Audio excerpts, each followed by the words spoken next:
กว่าจะมาเป็นโตเฮาในเวอร์ชันปัจจุบันมันบ่ได้ง่ายเลยสิมีไผฮู้ว่าเฮามีความพยายามมาขนาดใดเป็นคนที่บ่ได้เกิดมาจากความเพียบพร้อมแต่ก็เฮ็ดตัวเองให้พร้อมกับการเปลี่ยนแปลงที่จะเกิดขึ้นในทางข้างหน้าอยู่เสมอ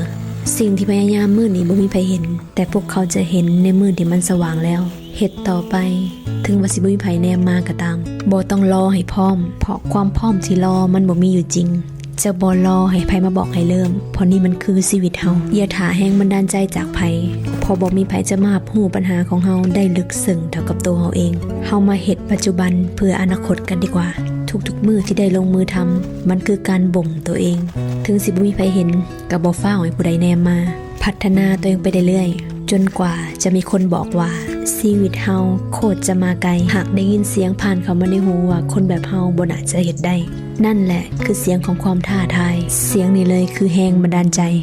ถ้าอยากก้าวขาไปไกลแล้วไวกว่าคนอื่นอย่าสะดุดเสียงข้างทางอย่าเฝ้าพักข้างถ้ายังบ่ถึงจุดหมายอย่าอ่อนแออย่าเฝ้าหมดกำลังใจ